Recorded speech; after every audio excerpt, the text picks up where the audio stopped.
Let your glory overflow. David said, it is possible for your glory to overflow in my life. I shall experience an overflow. I don't care what I see today.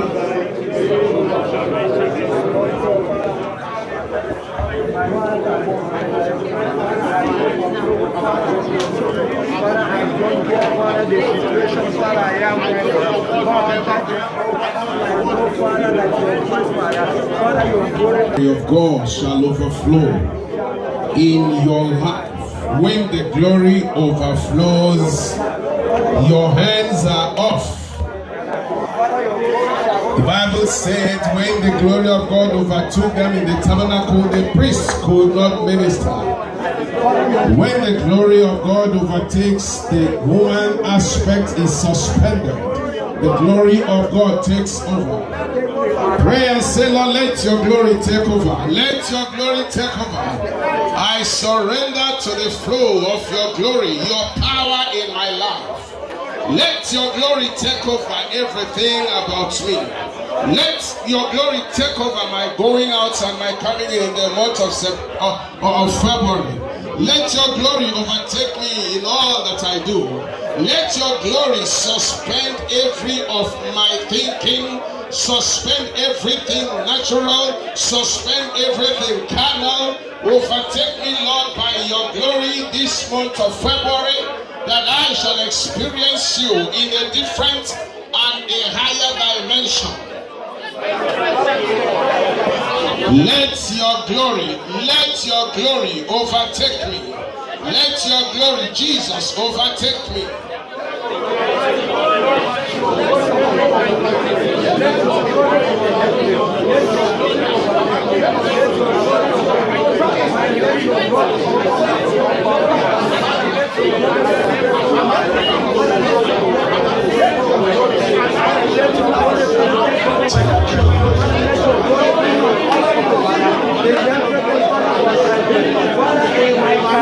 In Jesus' precious name we have all prayed. And so, Lord, let me thank you because it is done and it is possible. That your glory will overflow in our lives this month in the name of Jesus. In the name of Jesus. Lord, that by your spirit and by your power we shall operate on a higher dimension of glory. I say we shall operate on a higher dimension of glory. In the mighty name of Jesus. Lord, thank you. Because you're a faithful God and it is done. Speak to our hearts this morning. From your word in Jesus' precious name we pray. Jam your hands if you're here with all your heart. Jam your hands. Clap your hands for the Lord. Be seated. Be seated. Welcome to this morning service.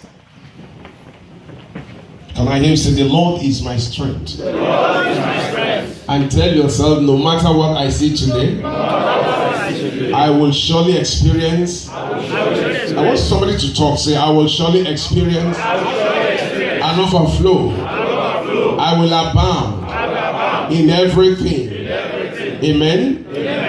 To abound means to overflow. Let's look at 2 Corinthians 9:8. Or let's start with 2 Corinthians 8:7. 2 Corinthians 8:7. Therefore, as you abound in everything, in faith, in utterance, and knowledge, and in all diligence, and in your love for us, see that you abound in this grace also. Just as you overflow in everything, in faith, in word, in knowledge, in all diligence, and in your love for us, see that you also overflow in this grace. That verse opens our eyes to know that it is possible for someone to overflow in everything, starting from the spiritual. To overflow, I demonstrated it for you last week. pouring out water in a glass. And the water overflows. Did overflow even before our eyes last week. As I poured it, the glass was filled and it began to overflow. That means having excess, carrying excess, possessing excess, more than the content could carry. I remember when the tabernacle was dedicated, even the tabernacle of the congregation and the temple of Jerusalem, so the temple of Solomon at Jerusalem, when it was dedicated, the glory of God came and filled the house and overtook the house. And because the glory of God filled the house, the ministers could not continue. Everything natural was suspended. The glory of God took over everything. The sound was the same. The worship was wonderful. The power of God came. You see, God wants your life and mind to overflow with His glory. Can I hear a better amen? Look at Paul telling this church, as you overflow or as you are bound in everything. And it began from the spiritual aspect, in faith, in utterance, in knowledge, in diligence, in your love. These are the areas you should seek to be filled and overflow. See, the human spirit is like a cup. When you open up, God fills you. But if you close yourself, you will not receive anything. You will not receive anything. And God's plan is that you and I should be filled. Should be filled. Paul wrote to the Ephesians and said, be not drunk with wine, wherein is excess, but be filled with the Holy Spirit. Be filled to overflow. Don't allow your carnal mind to overtake you. Don't be filled with wine, or with trouble, or with anything that controls men and women to the negative, but rather be filled with the Spirit. And that is briefly what I want to point out this morning, the attitude of being filled to the brim and overflowing. You know, the Bible says, out of the abundance of the heart, the mouth speaks. But the question is, what is it that fills your heart? And who fills it?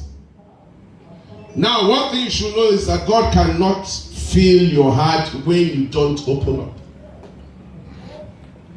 If you open up to God, He will fill you. And this morning, our attention, as Paul wrote, says that it is possible to be filled with knowledge. Hello? Is it in that verse? Therefore, as you are bound in everything, in faith, in utterance, and knowledge. I want to pick that aspect of it, knowledge. You can be filled with the knowledge of God. And God's plan is that the whole earth should be filled with His knowledge as the waters cover the sea. How many of you know that the sea is much more greater than the land? Is it true? Yes. Do we agree on that? That is it. Scientifically, it is known that water is more, and God says, I want my knowledge to fill the earth. It's not just the outside of the earth, but our own life. The knowledge of God should fill your life. This is very important. The Bible says, some have not the knowledge of God. Awake to righteousness and sin not, for some have not the knowledge of God. 1 Corinthians 15:34. Most people do not have God's knowledge in them. They know more about any other thing. They know more about their business. They know more about their cultural things, natural things, scientific things, education, whichever part of life they are inclined. That's what they know more about. And that is what fills their heart. There is the need for us to be filled with God's knowledge. Because when the word of God, the knowledge of God's word fills your heart, your life will never be the same. Now, let's look at these passages and see what God says about his knowledge. Why you should be filled with the knowledge of God. Hosea chapter 4 verse 1. Hosea chapter 4 verse 1. We ought to be filled. Don't allow yourself to be empty and void of God's word or the knowledge of God. Your life and mind should be filled to overflowing of the knowledge of God. Hear the word of the Lord, ye children of Israel. For the Lord has a controversy with the inhabitants of the land. What is a controversy? A dispute. God has argument with the people of the land. Why? Because there is no truth, nor mercy, nor the knowledge of God in the land. When you are void of God's knowledge, there's a controversy between you and God. I don't know whether I'm talking. Hello, are you all here? People know more about other things, but when it comes, see, that is why the churches we have very many denominations here, and vis-a-vis those who are ascribed as ministers capitalize on the ignorance of the people and do anything. How can you say you're a minister and you tell somebody lie down and you match him and match her, match on the stomach? Where is it written in the scriptures? And everyone will say amen. Go naked, amen. Walk with your head, amen. Chew my shoe, then where I match it, I lick, amen. People lack the knowledge. And verse 6, 4, 6. What does verse 4, 6 say? Go to verse 6. My people are destroyed. For what? Hold this passage. Because we give attention. Lack of knowledge of God's word brings what? Destruction. Destruction. Outright destruction. Jesus said, you err because you know not the scriptures nor the power of God. You err. Mistakes occur in your life. You fail. My people are destroyed because they are not filled. They are not overflowing. So lack of God's knowledge brings what? Destruction. In every sense. When a couple lacks knowledge, when a young man, that's why David said, how can a young man make his way right? By taking heed to your scriptures. Psalm 89. How can a young man make his ways right? So, when all of us do not take heed or possess the knowledge of God's word, and if I should challenge you, how many passages did you read this week? That's how poor it is. That's how bad it is. Some can go throughout the week without a chapter. A whole chapter in a week. They don't even have the interest to study. Whereas 2 Timothy says, study to show yourself approved unto God. A workman that needs not to be ashamed, rightly dividing the word of truth. So when you don't study, you will wrongly divide. With your hands. Are you with me? Yeah. Number one, when you lack knowledge, destruction follows. When you don't study, when you are not close, God says, because you've rejected knowledge, I will also reject you. Which means you are not my friend when you are not close to your Bible. I will not come close to you because you don't love me that much. I will not draw close to you because you've rejected my knowledge. And let me give you a secret. When the knowledge of God is not prevalent in your life, the other knowledge takes place. And you're being run and controlled by the knowledge in you. I repeat. When the knowledge of God is not in you, the other knowledge, satanic knowledge, social knowledge, human knowledge takes over. Our life is controlled by the information it contains. I repeat, our lives, the human life is controlled by the content of the information in us. You do whatever you know. True or false? Your life is controlled by them. So that is why when a man is not filled with the knowledge of God, every other knowledge in him controls his life. It's automatic. You respond to the data in you. So that's why you must fill yourself, stuff yourself. The scripture says in Colossians 3:16, let the word of Christ dwell in you. How? Richly. We'll come to that. So the essence of what we are saying is that if you don't possess, draw close to have, to fill yourself, as all of us are seated, and those of us who will hear us later, if you're not filled with the knowledge of the scriptures, of the word of God, the Bible says you will be carried away by the other knowledge. And God says, because you rejected my knowledge, I will also reject you. Which means you have nothing to do with me. Look at it there again. That you should not be a priest talking to ministers. Seeing that you have forgotten the law of your God, I will also forget you. Forget your children? Is that serious? That is how serious it is. That when you forget my law, I will forget you. Forget you and your children.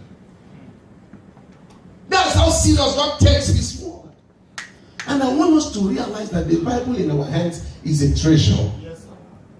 Jesus says, anybody, come on, am I speaking to somebody? Yes, it is there to guide us into the paths of righteousness, into the path of success.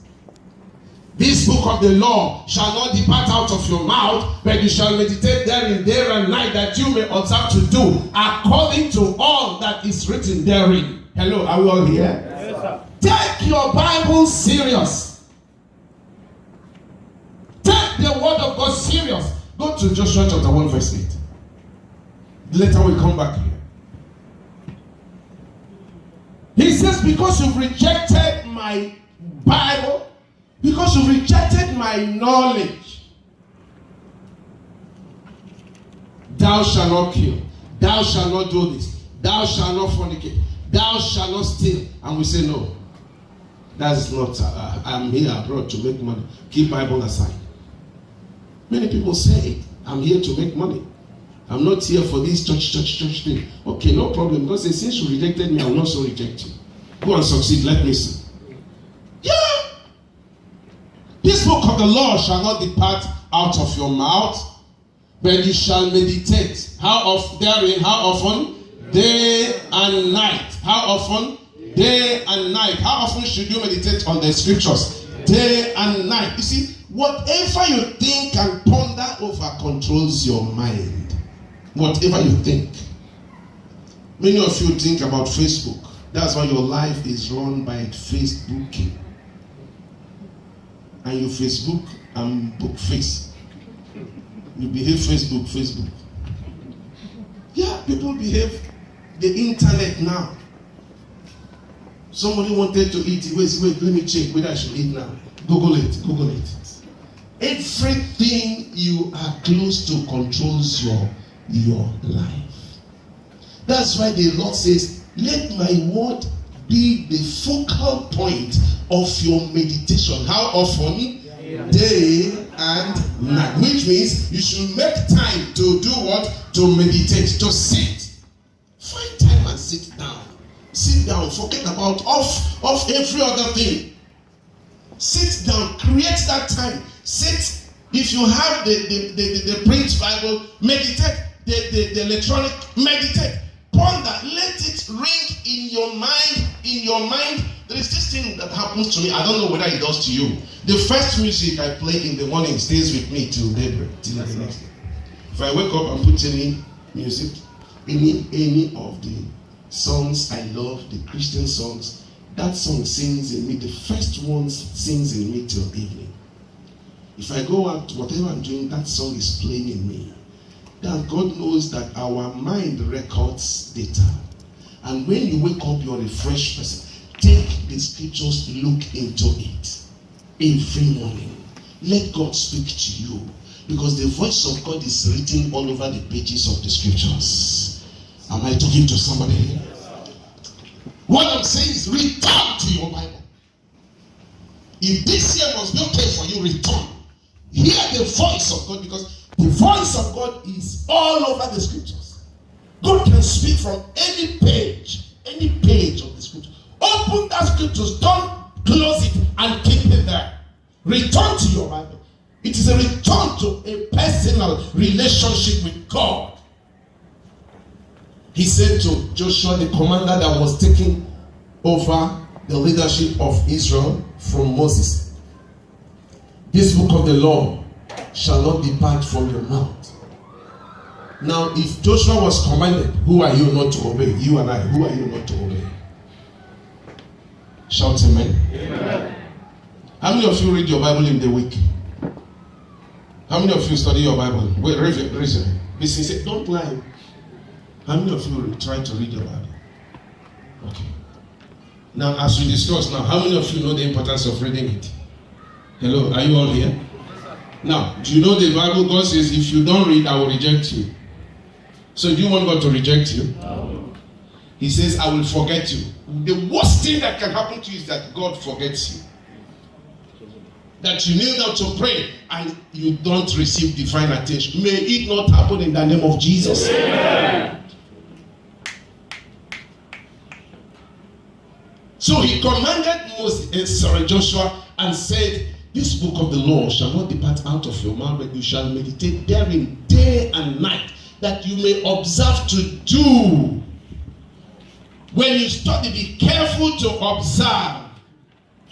Be careful to read in between the lines. Hello, are you all here? See, the word of God is sweet and, let me add, delicious. If you have tasted it, if you have read the scriptures, I can't do, whether pastor or not, forget about it. I can't do without studying my scriptures daily.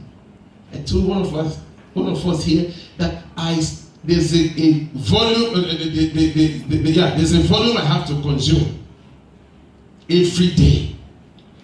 Not because I'm your pastor. No, I didn't start it when No.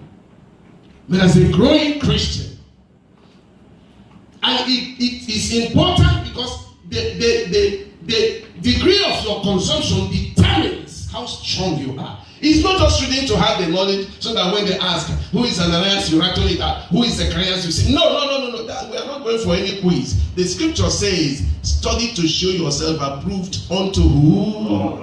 Am I preaching to somebody? Yes. As a believer, listen, if God is to be your source and your success, look at what it says. That according to all that is written therein, for then you shall make your ways prosperous, and then you shall have good success. So if you're expecting prosperity from God and good success, there is bad success. Hello? People succeed anyhow. Success is success. Once you succeed, people don't care. So there is good success and there is what? Bad success. So if the Bible talks about good success, it means there is a bad one. Hello? Are you all here? Yes, sir. And he says here, who is little? And he said, do I have any young man listening to this message? Yes. Wave your hands if you're here. Wave your hands. So, if you want good success, what are you expected to do? To meditate in the Word of God. How often? Day and night. So that you will observe to do. I love that. So that He will open your eyes. You know what to do. Listen, everything you want is written in the scriptures. And it's delivered by knowledge. That's what Peter says. Everything we need is delivered by the knowledge of God to us. Let's look at 2 Peter 1:2. 2 Peter chapter 1, verse 2 to 3.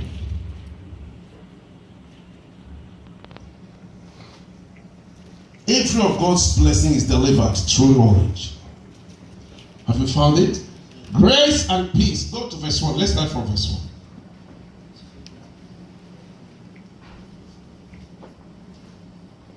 Simon Peter. Who is writing?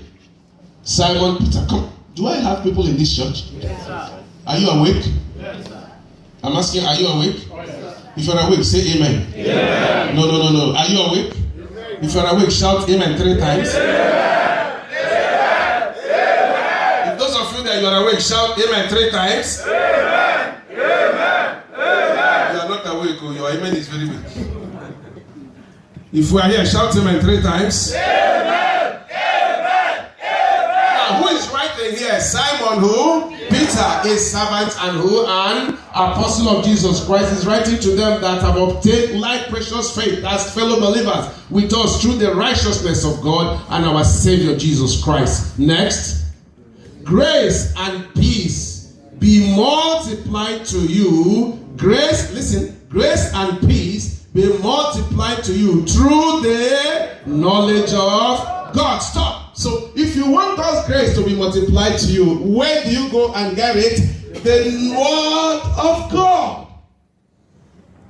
If you want to have more grace in your life, enter the Bible, enter the scriptures. Grace and peace. So if you want more peace, where do you get it? Through the what? The knowledge of God and our Lord Jesus Christ. That's spiritual things. Spiritual things. You want peace? You want joy? The Bible says it is the liver. The courier that carries it is the knowledge. So if you don't get, the other day I was expecting, I went to the courier company. They said, okay, go. Do you want to collect it here? Or we bring it? I said, okay, bring it to my house. So Zajal said, okay, we'll bring it to your house. Give us your address. In God's things, the Zajal of God is knowledge. The word of God. So the word of God carries peace. Where is your house? I live opposite city center. Okay, I'm coming. Peace. Knowledge says I'm coming. And I'm bringing peace. And I'm bringing mercy to you. Wait for me in your house. I'm coming. And they will come and knock. Tack, tack, tack. Are you there? Say yes. And you open. And what am I receiving today? Joy and peace. When you say it, the revelation is delivered to you. Amen. Joy is delivered to you that morning. Because the Holy Ghost is there to quicken the word of God. It moves from logos to rhema. When the word is moved, shifted, lifted from logos to rhema, that morning you will be so. You know, sometimes as you study, some few words just jumps up. Come on, I don't know whether I'm talking to somebody. The scripture leads up. And you read again, you want to pass. No, that thing draws you back. You want to pass, it draws you back. There is something he's talking about you. I woke up yesterday morning, and this scripture was ringing. And God granted him grace and favor in the sight of his master in the house of prison. And it began to ring. So I went to look for it. That was the scripture that woke me up. And God gave Joseph grace, mercy, and favor in the sight of his master, the Egyptian. So I began to claim favor and grace yesterday morning. Because that is what the Holy Ghost has delivered to me. Through what? The knowledge of the scriptures. So if there was a thing that wanted to destabilize me, I've already been emotionally stabilized. How many of you know that emotional trauma can knock you off the whole day? Yes, sir. Hello. Am I speaking to somebody? Yes, emotional trauma can knock you off. One minor thing can just dislodge you. But when you anchor into the scriptures and peace and stability is delivered, you bounce fine that day. True or false? And be able to face life. Life is full of challenges, whether you're rich or poor. White or black. Life problem is the respecter of no person. If you doubt, ask the presidents of the world, from Trump to everybody. Ask the rich, from Bill Gates to all of them. The rich also cry. Nobody is here. So money is not your problem. It is the lack of the knowledge of God. Let's go further to verse 3. Same passage. According as his divine power has given unto us all things. How many things? All things. Nobody is here again. How many things? All things. God has given us how many things? All things. And all things are all things that pertains to life and godliness. Now, this passage tells us that God has released to us humans to us believers, everything we want that will help us to live a godly life, how to succeed even in business, how to succeed in marriage, how to succeed at home, how to succeed as a young man, how to conquer things as a young man. God has given it to us, but how has it been delivered? Through the knowledge. Stop. Through the knowledge. So you discover that car you're looking for is in the Bible. Nobody says amen here. Amen. That prosperity you're looking for is where? In the Bible. A story was told about one brother. He was studying his Bible one morning. He's from Abia State. Very close to you guys. So, and that morning his meditation was, you are the salt of the earth. You are the salt of the earth. And if salt should lose his taste, how can it be seasoned? So he read that, and as he was meditating, an idea came to him. You can use salt to prosper. So go and salt the lives of people, and he became a salt dealer. And that's how he became a billionaire. You are the salt of the earth. He gave this testimony that I woke up one morning in the camp of faith. Okay, wait. Then I woke up one morning and this scripture came to me. You are the salt of the earth. He's a notable salt dealer. So there's another scripture that says, go sell the oil. You can become an oil tycoon. Is it in your Bible? I don't know whether I'm preaching to somebody. The scripture came to that woman and he said, go sell the oil so you can become an empire in oil now. Amen. And she came through the press. You can have your breakthrough through press. I don't want to quote it, but let it come to you direct. Am I talking to somebody? The scripture can just come alive because God has delivered all things through scriptures. How did I know my wife? How did I conclude she's my wife? I was traveling, I've told you this story over, and this scripture came to me. What God has joined together, let no man put asunder. What? Matthew chapter 19, that's when I got that passage. What God has joined together. My wife was somewhere in the east. I was traveling all over, doing my businesses the way it was then. But that night, because it was a night journey from the east to the west, and the scripture was there after I minister in the bus, whether I'm in business or not, I do minister. I just finished preaching in that bus. I sat down. The scripture flashed. What God has joined together, let no man put asunder. And thereafter, as I got home, her letter was waiting for me. And God said, this is what I'm talking to you about. Where am I going? Your wife is in the scriptures. She's been delivered. No young man says amen here. The child you're looking for is delivered because children are heritage from the Lord. Is it there in your Bible? So you have the right to inherit your own. You claim it. See, everything you desire in life. And the Bible says not only in life, material things, and also godliness. So that you will not say, God did not give me. If you get to heaven and say, God, why didn't you bless me? God says, I'm surprised you are not rich. Yes. Yeah. Because I've given you all things. Come on, I'm talking to somebody here. Yeah. If you're not strong in the Lord and you come to him, God, why was I very weak? God said, I'm even surprised you are weak. And you ask him, God, why? Because I've given you all things, and it is there in Ephesians. Wherefore, take unto you the whole armor of God, that you might be able to stand against the wiles of the devil. Take the helmet of salvation, the sword of the Spirit, the weapons of faith, and all that. So when you say to God, God, I am very weak, God will say, I'm surprised you're weak. He has delivered to us how many things? All things. And where is it? Through the knowledge. So you need that knowledge to possess all things. Few things we have possessed because we are yet to possess more. Was delivered through knowledge. That's why I give you these testimonies. Am I talking to somebody? Am I talking to somebody here? So you have the right to possess whatever you desire. Through how? The knowledge. So you need to be filled. Need to be filled. Sit down and study. Sit down and compare scriptures. Allow without the Holy Spirit, and let me give you a secret, we are the most privileged generation because of the internet.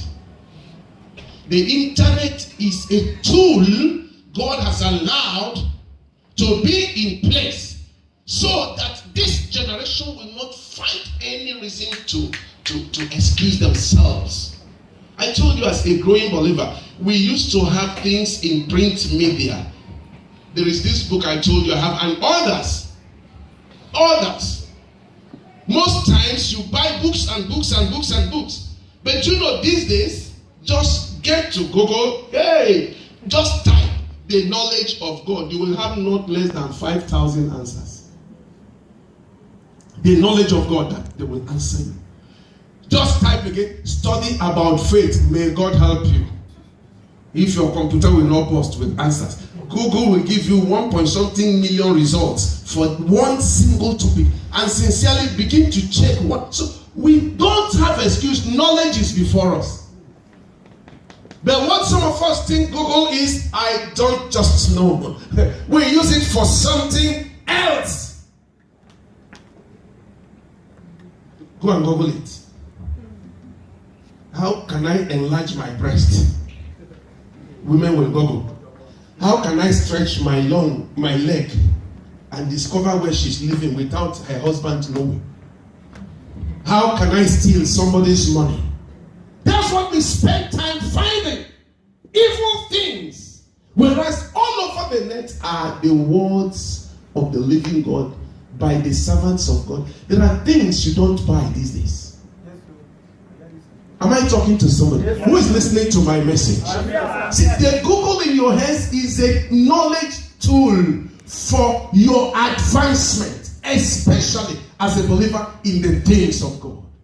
Name it. The answers are there. And believers are writing. Everybody wants his own article to be known. The thing is being pushed here and there, and we are not utilizing it at all. It's very dangerous. So we stand to be blamed. But I'm here to stir you up again. Peter said, although you knew it before, but I'm here to stir up your mind about it. Somebody say amen. Amen. Turn to your neighbor and tell him it is time. Return to the scriptures and be filled with the knowledge of God. Come on, are you there? Tell your neighbor, return to the scriptures and be filled with the knowledge of God. The Bible, Peter says, but grow in grace and in the knowledge of our Lord Jesus Christ. It is God's plan that we should grow in grace and in knowledge.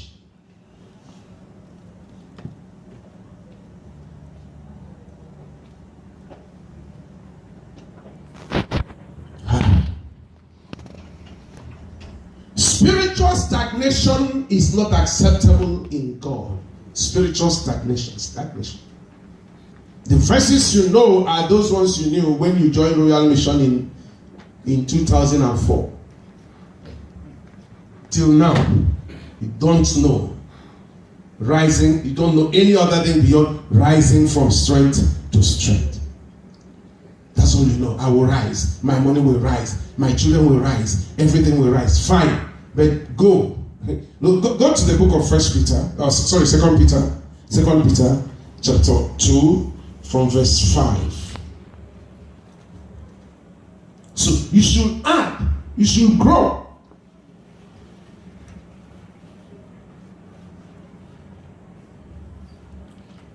Hello, have you found it? 2 Peter 1:5. And beside this,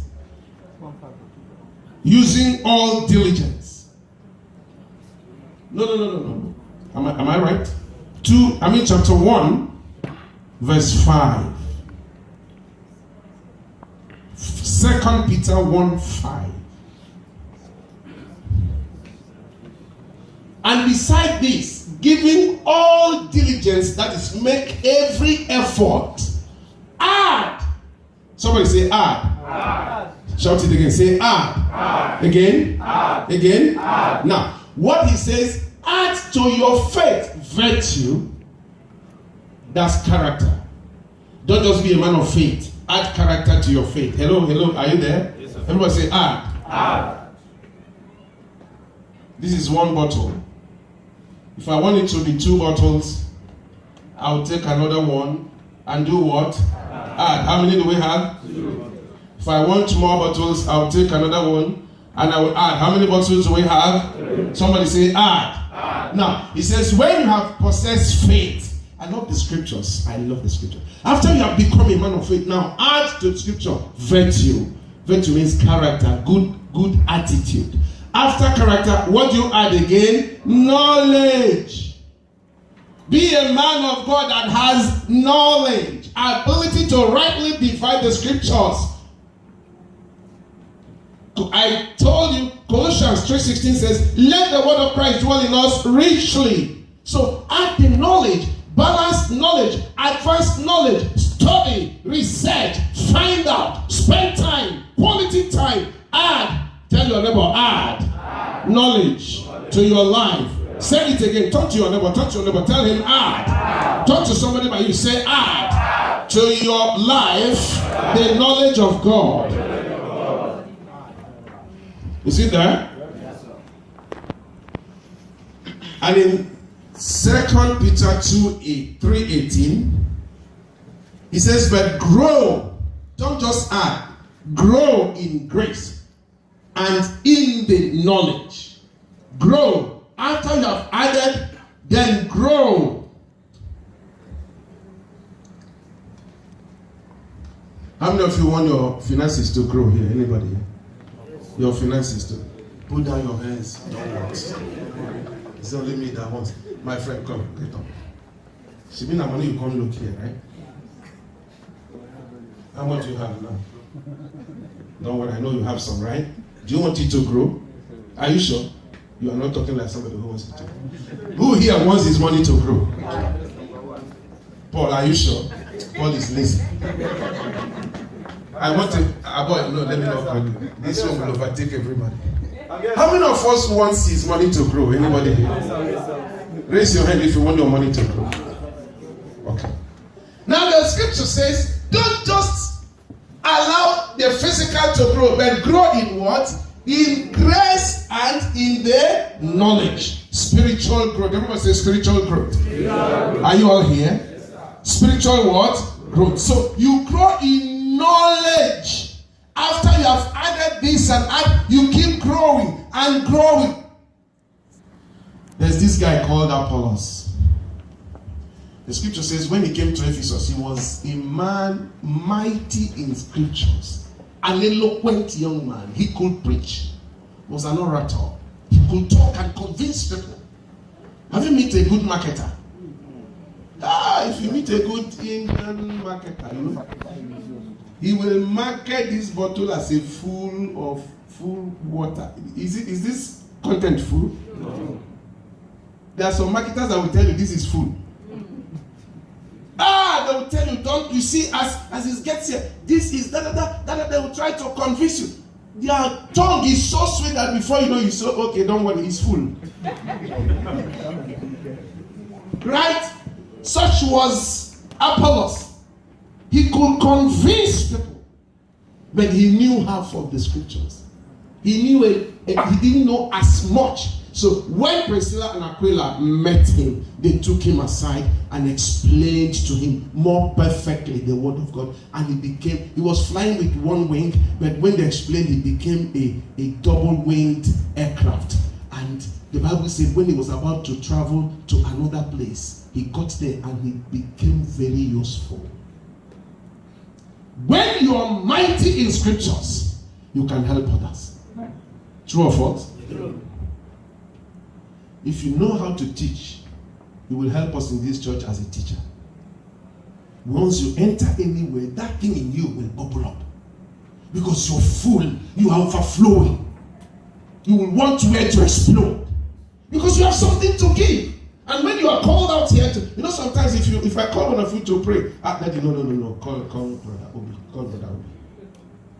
If I call another person to teach, Daddy, no, Daddy, no. Because you are empty. Yeah, that's the truth. If we call here for offering, let's say for 5 dirhams, at least everybody will rise up. But if I call 1,000, I will pray again. God, if I call for 10,000, I need to kneel down 7 times. Hello, are we all here? Yes, sir. If I call it, say now. But if, what I'm saying is that what you have, you don't struggle to give it. You deliver it very easily. What you have, you don't struggle. That's why you must be filled with the knowledge. Amen. Am I talking? Yes, And how do you do this? Number one, you find time. Write it down, you find time.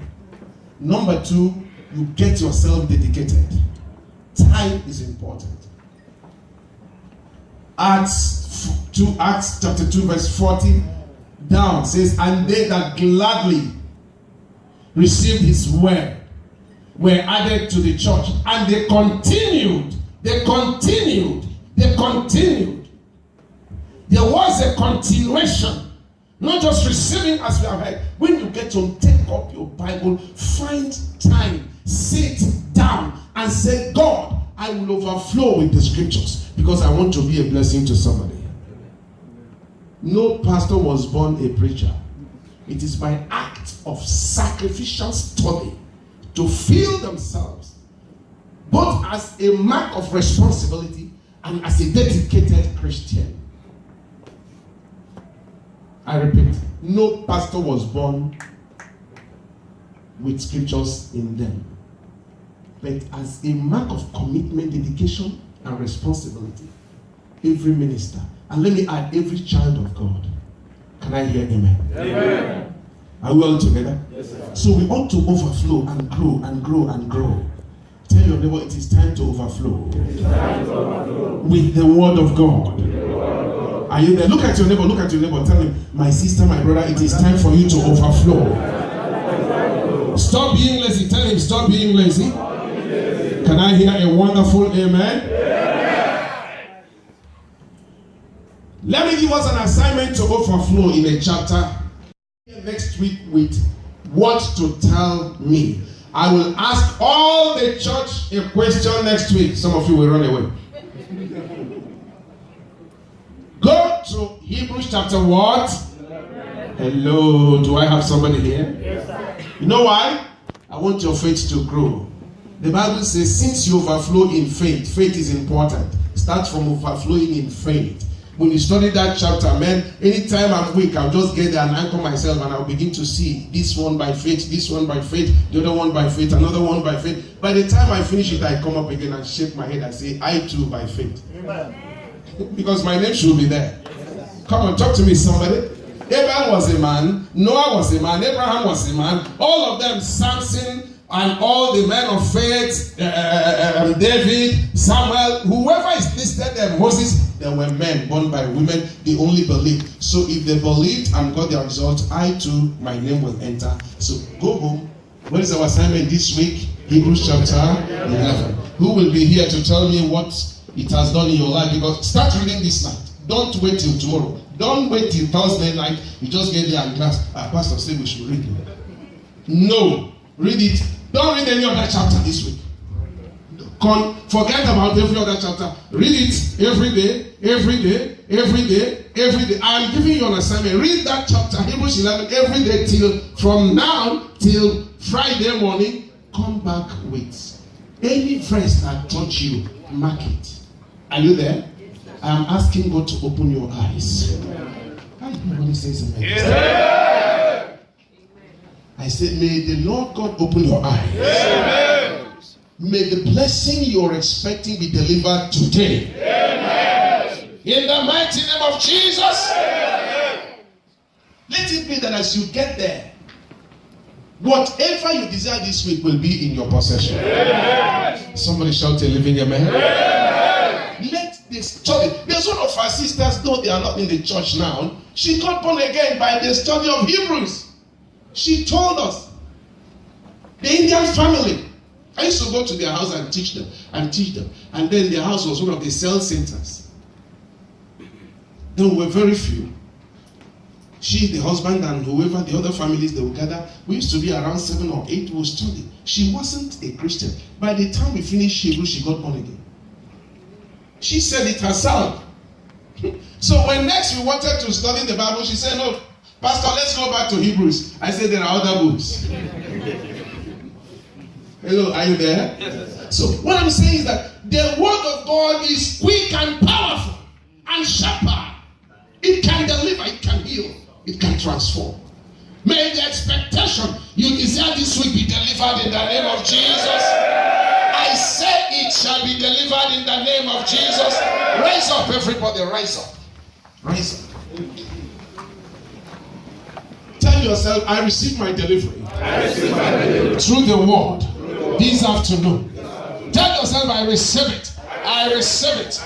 The delivery of my expectation by the word of God. Somebody say, I receive it. Now lift your two hands and pray that prayer. And say, Lord, as I return to your word, I receive the delivery of my expectation this afternoon. None of them will escape me. Not even one of them will escape me. Not one of them will escape. As I study, I claim, I receive all my expectation. Father, as you have delivered all things, let this thing be a part of it that I receive right now. As I return to the scriptures, let it so be by the power of the Holy Spirit. By the power of the Holy Spirit.